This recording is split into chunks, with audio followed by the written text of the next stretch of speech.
Just to set the record straight, it's May the 21st, and we're here in Lead, Colorado, where it is driving, snowing, wind chill, and the people of South Dakota, of the Black Hills themselves, are saying, "When's it gonna stop?" But not with that accent. Well, today we're in Lead, South Dakota, the city where the famous Homestake gold mine was located. We're in the visitor center looking at a diagram of the workings underground. This mine lasted from the 1870s until 2001. This is a hoist elevator for hoisting the cars with ore and the miners to the surface.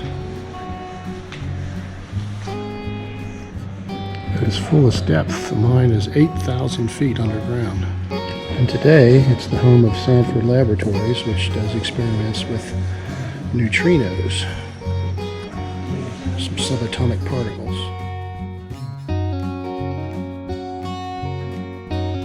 There's a interesting locomotive. It's a compressed air locomotive for working underground. No steam, no exhaust fumes. You can see the little whistle on the side there above the word mining in the middle there of the compressed air tank.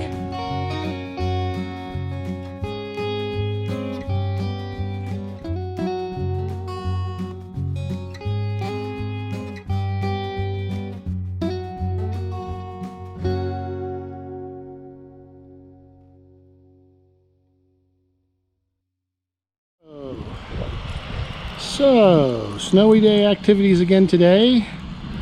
We're going to be going into the Black Hills Mining Museum.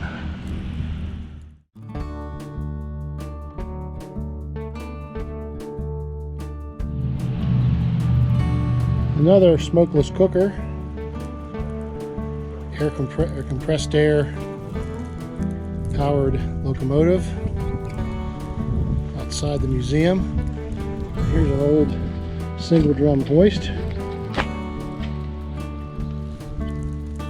See it was steam powered originally. You can see the flywheel and the single cylinder piston, and the steam pipes coming in.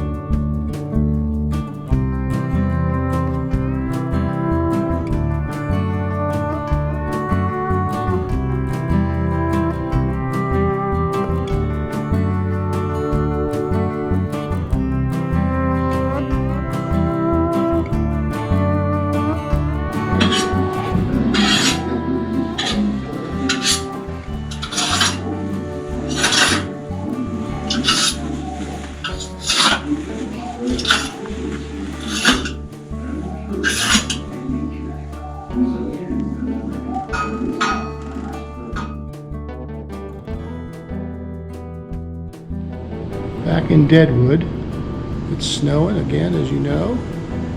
We're in the Adams Museum, which is sort of like a city museum that was donated by the six-term mayor and big-time entrepreneur named Adams, William Adams. There's his portrait. And like many museums of this kind, it's an extremely eclectic collection where you can see everything from mountain lions to fraternal organization uniforms to chairs made out of cattle horns to the first locomotive in the Black Hills, J.B. Hagan. It's a beautiful little tea kettle.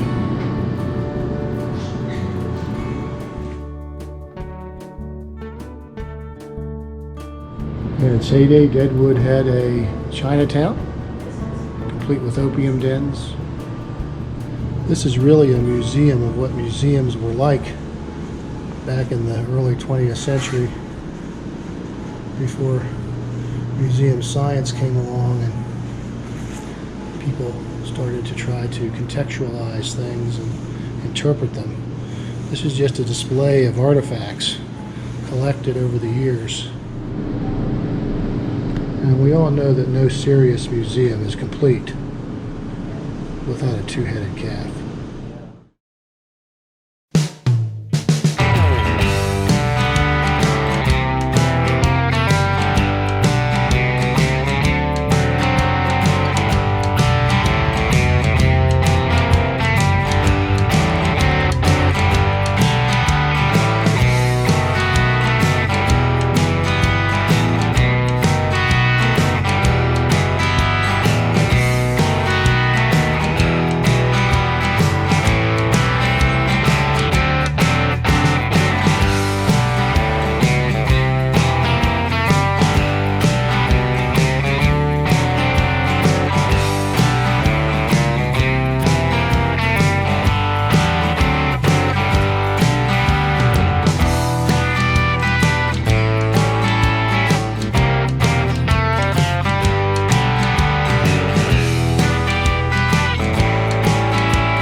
On the return leg of our trip now, we stop in Pierre, South Dakota, the state capital, and making a stop here to see the Fighting Stallions statue, which was erected in 1994 in honor of the governor and some state employees and some prominent businessmen who were killed in a plane crash while on their way to Iowa on an economic development mission.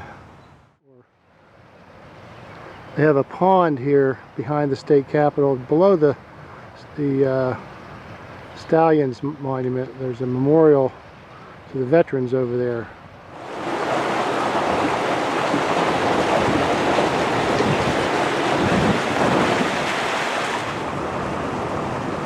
Saluting their fellow fallen comrades. The names of the South Dakotans made the ultimate sacrifice.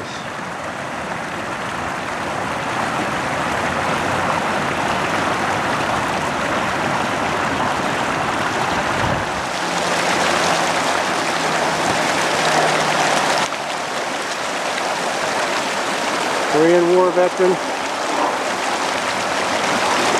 and the Vietnam War veteran, along with the World War II veterans behind me here.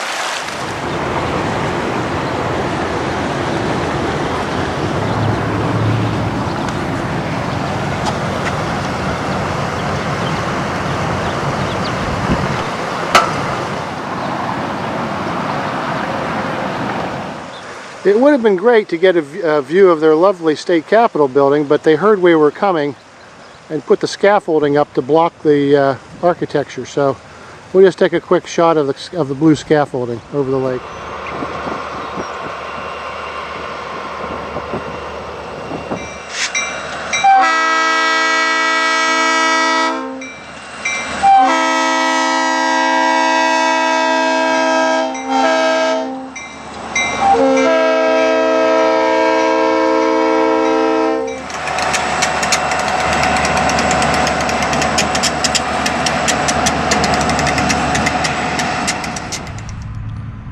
We're at Fort Atkinson, Nebraska State Historical Site, the site of the first military fort west of the Mississippi. It's on the banks of the Missouri, just north of Omaha, Nebraska.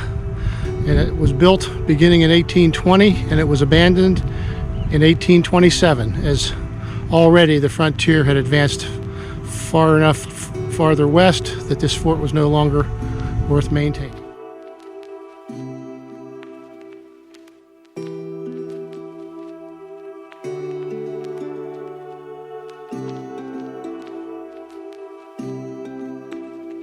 The fort was reconstructed in the 1990s on the original footprint from an archaeological expedition done by the Nebraska Historical Society.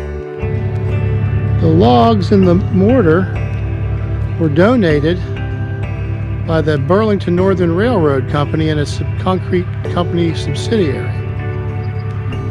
Today, Burlington Northern is part of the Burlington Northern Santa Fe Mega Railroad, BNSF.